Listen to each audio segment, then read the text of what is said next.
ನಮಸ್ಕಾರ ಪ್ರೀತಿಯ ವೀಕ್ಷಕರಿಗೆಲ್ಲ ಈಶ್ವರಿ ಕುಕ್ಕಿಂಗ್ ಚಾನಲ್ಗೆ ಎಲ್ರಿಗೂ ಸ್ವಾಗತ.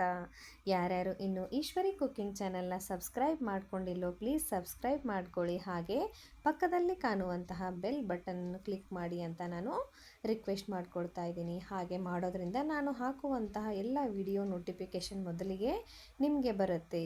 ಬನ್ನಿ, ನಾನಿವತ್ತೊಂದು ಬಿರು ಬೇಸಿಗೆಯಲ್ಲಿ ತಂಪಾದ ಮಜ್ಜಿಗೆಯನ್ನು ಮಸಾಲ ಮಿಕ್ಸ್ ಮಾಡಿ ಮಾಡೋದು ಹೇಗೆ, ತುಂಬ ಸಿಂಪಲ್ ಹಾಗೂ ಸರಳ ವಿಧಾನ. ಇದು ಎಲ್ಲರಿಗೂ ತುಂಬ ಇಷ್ಟ ಆಗೋ ವಿಧಾನ.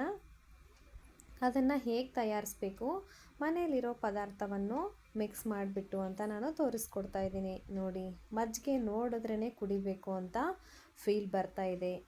ಯಾರಿಗೆಲ್ಲ ಮಜ್ಜಿಗೆ ಇಷ್ಟ ಇಲ್ಲ ಹೇಳಿ. ಮಜ್ಜಿಗೆ ಬೇಸಿಗೆಯಲ್ಲಿ ದೇಹವನ್ನು ತಂಪಾಗಿರಿಸಲು ಹಾಗೆ ಜೀರ್ಣಕ್ರಿಯೆಯನ್ನು ಸುಧಾರಿಸಲು ಮತ್ತು ಇದು ಪ್ರೋಬಯಾಟಿಕ್ಗಳನ್ನು ಹೊಂದಿದೆ. ಜಠರದ ಆರೋಗ್ಯವನ್ನು ಕಾಪಾಡುತ್ತದೆ ಮತ್ತು ಕೊಬ್ಬು ಕ್ಯಾಲೋರಿಗಳನ್ನು ಕಡಿಮೆ ಮಾಡಲು ತುಂಬ ಸಹಾಯ ಮಾಡುತ್ತೆ. ಈ ಮಸಾಲ ಸೇರಿಸಿ ಮಾಡಿರುವಂತಹ ಮಜ್ಜಿಗೆನ ಊಟದ ನಂತರ ಕುಡಿಯೋದ್ರಿಂದ ಹೊಟ್ಟೆ ಉಬ್ಬರ ಅಥವಾ ಅಜೀರ್ಣ ಈ ಥರ ಸಮಸ್ಯೆ ಇದ್ದರೆ ನಿವಾರಣೆ ಆಗುತ್ತೆ. ಮಜ್ಜಿಗೆಯಲ್ಲಿರುವಂತಹ ಹಾಲಿನ ಪ್ರೋಟೀನ್ ಮತ್ತು ಆಮ್ಲಗಳು ದೇಹದ ರೋಗ ನಿರೋಧಕ ಶಕ್ತಿಯನ್ನು ಹೆಚ್ಚಿಸುತ್ತದೆ. ಮಜ್ಜಿಗೆಯಲ್ಲಿ ನಾವು ಜೀರಿಗೆ ಮತ್ತು ಶುಂಠಿ ಕೊತ್ತಂಬರಿ ಸೊಪ್ಪನ್ನು ಮಿಶ್ರಣ ಮಾಡಿ ಮಜ್ಜಿಗೆಯನ್ನು ಕುಡಿಯೋದ್ರಿಂದ ನಮ್ಮ ದೇಹದಲ್ಲಿರುವಂತಹ ಉಷ್ಣವನ್ನು ಕಡಿಮೆ ಮಾಡಲು ತುಂಬ ಸಹಾಯ ಮಾಡುತ್ತೆ. ಬನ್ನಿ, ಹಾಗಾದರೆ ಹೇಗೆ ಮಾಡೋದು ಅಂತ ನೋಡೋಣ. ಮೊದಲಿಗೆ ನಾನಿಲ್ಲಿ ಒಂದು ಕುಟ್ಟಾಣಿಯನ್ನು ತಗೊಂಡಿದ್ದೀನಿ. ಅದಕ್ಕೆ 1 ಸ್ಪೂನ್ನಷ್ಟು ಜೀರಿಗೆಯನ್ನು ಹಾಕ್ಕೊಳ್ಬೇಕಾಗುತ್ತೆ. ಇದನ್ನೇನು ಫ್ರೈ ಮಾಡಿಲ್ಲ. ಜೀರಿಗೆ ಜಾಸ್ತಿ ಇಷ್ಟಪಡೋರಾದರೆ ಜಾಸ್ತಿ ಕೂಡ ಹಾಕ್ಕೊಂಡು ಇದನ್ನು ಚೆನ್ನಾಗಿ ಪೌಡ್ರ್ ಮಾಡ್ಕೊಳ್ಳಿ. ನೋಡಿ, ನಾನಿವಾಗ ತೋರಿಸ್ತಾ ಇದ್ದೀನಲ್ಲ, ಈ ಥರ ಪೌಡ್ರ್ ಮಾಡ್ಕೊಳ್ಳಿ. ಜೀರಿಗೆ ಸ್ವಲ್ಪ ತರಿಯಾಗಿಯೇ ಇರಬೇಕು, ಜಾಸ್ತಿ ನೀವು ಪೌಡ್ರನ್ನ ಮಾಡ್ಕೊಳ್ಬೇಡಿ. ಇವಾಗ ಇದನ್ನು ಸೈಡಲ್ಲಿ ಎತ್ತಿಟ್ಕೊಳ್ತಾ ಇದ್ದೀನಿ. ಜೀರಿಗೆನ ಪೌಡ್ರ್ ಮಾಡಿಕೊಂಡು ಸೈಡಲ್ಲಿ ಎತ್ತಿಟ್ಕೊಂಡಿದ್ನಲ್ಲ, ಇವಾಗ ಅದಕ್ಕೆ ಶುಂಠಿ ಮತ್ತು 4 ಎಸಳು ಬೆಳ್ಳುಳ್ಳಿನ ಹಾಕ್ಕೊಳ್ಬೇಕಾಗುತ್ತೆ. ಜಾಸ್ತಿ ಹಾಕ್ಕೊಳ್ಳಿಕ್ಕೆ ಹೋಗಬೇಡಿ. ಆನಂತರ ಒಂದು ಸ್ವಲ್ಪ ಕೊತ್ತಂಬರಿ ಸೊಪ್ಪನ್ನು ಕೂಡ ಸೇರಿಸ್ತಾ ಇದ್ದೀನಿ. ನಿಮ್ಮ ಹತ್ರ ಇದೆ ಅಂದರೆ ಒಂದು 2 ಎಲೆ ಪುದೀನ ಸೊಪ್ಪನ್ನು ಕೂಡ ಸೇರಿಸಿ. ಇಷ್ಟೇ ಸಾಕು. ಇದನ್ನು ಕೂಡ ಫೈನ್ ಪೇಸ್ಟಾಗಿ ನಾವು ಇದನ್ನು ರೆಡಿ ಮಾಡ್ಕೊಳ್ಳೋಣ. ನೋಡಿ, ಈ ಥರ ಕುಟ್ಬಿಟ್ಟೆ ಮಾಡಿ ನೀವು.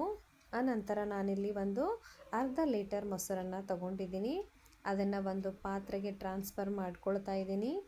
ಇವಾಗ ಇದಕ್ಕೆ ರುಚಿಗೆ ತಕ್ಕಷ್ಟು ಉಪ್ಪನ್ನು ಸೇರಿಸ್ಕೊಳ್ಬೇಕಾಗುತ್ತೆ.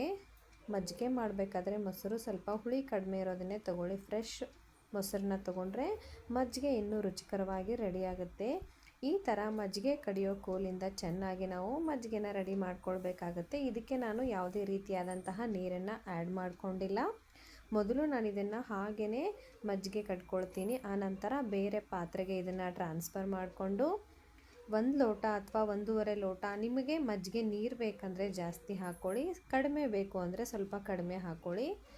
ನೋಡಿ, ನಾನು ಮೀಡಿಯಮ್ ಆಗಿ ನೀರನ್ನು ಬೆರೆಸ್ಕೊಂಡಿದ್ದೀನಿ. ಆ ನಂತರ ಇದಕ್ಕೆ ಜೀರಿಗೆ ಪೌಡರನ್ನು ಸೇರಿಸ್ಕೊಳ್ತಾ ಇದ್ದೀನಿ. ಮತ್ತೆ ಒಂದು ಸರಿ ಇದನ್ನು ಕಡಿದ್ಕೊಳ್ಬೇಕಾಗುತ್ತೆ. ಆನಂತರ ಆವಾಗಲೇ ನಾವು ರೆಡಿ ಮಾಡಿ ಇಟ್ಕೊಂಡಿರುವಂತಹ ಮಸಾಲಾನ ಇದಕ್ಕೆ ಮಿಕ್ಸ್ ಮಾಡ್ಕೊಳ್ತೀನಿ. ಅದಕ್ಕೂ ಸ್ವಲ್ಪ ನೀರನ್ನು ಹಾಕ್ಕೊಂಡು ಮಿಕ್ಸ್ ಮಾಡ್ಕೊಂಡಿದ್ದೀನಿ. ಈಗ ನಿಮಗೆ ಅಳತೆಗೆ ಅನುಗುಣವಾಗಿ ನೀರನ್ನು ಸೇರಿಸ್ಕೊಳ್ಳಿ.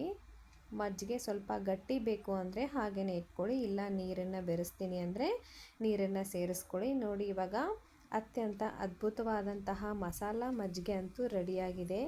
ಮಸಾಲ ಮಜ್ಜಿಗೆಯು ಹೊಟ್ಟೆಯಲ್ಲಿರುವಂತಹ ಆಮ್ಲೀಯತೆಯನ್ನು ಕಡಿಮೆ ಮಾಡಿ ಎದೆ ಉರಿಗೆ ಇದು ತುಂಬ ಪರಿಣಾಮಕಾರಿಯಾಗಿದೆ.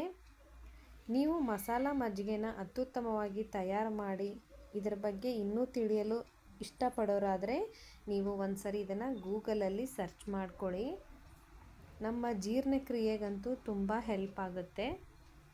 ಬೇಸಿಗೆಯಲ್ಲಿ ದೇಹವನ್ನು ತಂಪಾಗಿರಿಸಲು, ಜೀರ್ಣಕ್ರಿಯೆಯನ್ನು ಸುಧಾರಿಸಲು, ಹಾಗೆಯೇ ಇದು ಪ್ರೋಬಯಾಟಿಕ್ಗಳನ್ನು ಹೊಂದಿದೆ. ಜಠರದ ಆರೋಗ್ಯವನ್ನು ಕಾಪಾಡುತ್ತದೆ ಮತ್ತು ಕೊಬ್ಬು ಕ್ಯಾಲೋರಿಗಳನ್ನು ಕಡಿಮೆ ಮಾಡುತ್ತೆ.